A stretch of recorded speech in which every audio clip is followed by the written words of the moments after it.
যারা মনোবিজ্ঞানী আছে তারা সুইসাইডাল টেন্ডেন্সি যাদের মধ্যে, যারা জীবন নিয়ে হতাশ, বাঁচতে চায় না, মরে যেতে চায়, এদেরকে কিভাবে চিকিৎসা করে জানেন? এদেরকে বলে আপনার বিয়ে হয়েছিল কবে? কয় অমুক দিন। কি হয়েছিল? কয় খুব আনন্দ হয়েছিল, মনে সুখ পায়। কথা কয় না? আপনার জীবনে আনন্দের একটা ঘটনা বলেন তো। তাই আমি তো পুরস্কার পাইছিলাম একটা। তাই কবে? এরকম এরকম সুখ পায়। কথা কয় না? আপনার জীবনে সবচেয়ে সফলতা কি? কয় আমার ক্যারিয়ারে প্রমোশন হয়েছিল। কবে? কয় এত সালে, আমি ইয়াং ছিলাম, তরতাজা যুবক, মনে আনন্দ পায়। তো বিশ্বনবীর যে আল্লাহ কোন কোন সময় কোন কোন জায়গায় হেল্প করছিল, কি কি সুবিধা প্রিভিলেজ পাইছিল, এগুলো বিশ্বনবীরে শোনাইয়া বিশ্বনবীর মনে আনন্দ দিতেছে। সুবহানাল্লাহ কবেন না? ও নবী, আলাম ইয়াজিদকা ইয়াতীমান ফাআওয়া, আল্লাহ কি আপনার ইয়াতিম পাইছিল না? তো টেনশন কি? উনিই তো আপনারে লালন পালনের ব্যবস্থা করে দিয়েছে। সুবহানাল্লাহ পড়েন।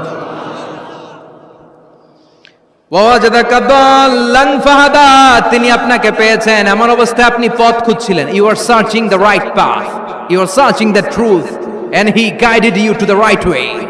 আপনি সঠিক পথ খুঁজছিলেন, আল্লাহ আপনারে পথ দিয়েছে।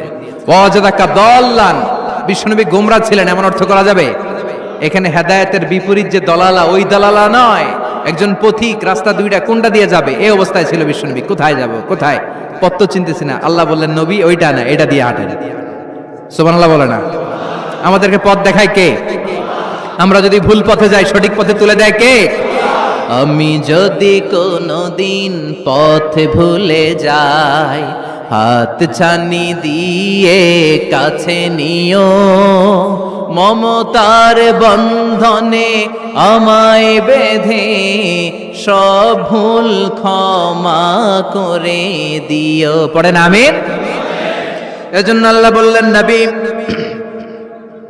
ওয়াজাদাকা দাল্লান ফাহাদা, আপনি পথ খুঁজছিলেন 40টা বছর ধরে, কোন পথে হাঁটবেন খুঁজছিলেন। আমি কিতাব দেওয়ার মাধ্যমে, ঈমান দেওয়ার মাধ্যমে আপনারে পথ দেখায় দিলাম। মা কুনতা তাদরি মাল কিতাব ওয়ালাল ঈমান, কিতাব কারে কয় আপনি জানতেন না, ঈমান কারে বলে আপনি জানতেন না, আমি আপনারে পথ দেখাইছি। ওয়াজাদাকা দাল্লান, আপনি খুঁজতেছিলেন কই যাব, কোথায় মহাসত্যের সন্ধান পাওয়া যায়, কোথায় স্রষ্টারে পাওয়া যায়, হেরা গুহায় খালি খুঁজতেছিলেন। ফাহাদা, আমি পথ দেখাইছি। সুবহানাল্লাহ পড়েন। তা আপনার টেনশনের কি আছে? যেখানে আপনার বিপদ ওইখানে আমি আছি না নাই?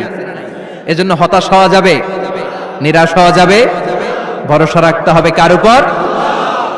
দুইটা অনুগ্রহ গেল। এতিম অবস্থায় লালন পালনের ব্যবস্থা আল্লাহ করে দিলেন। পথ খুঁজতেছিল, আল্লাহ পথ দেখায় দিলেন। এরপর আল্লাহ বললেন ওয়াজাদাকা আইলান ফাআগনা, ও নবী আপনি ছিলেন নিঃস্ব,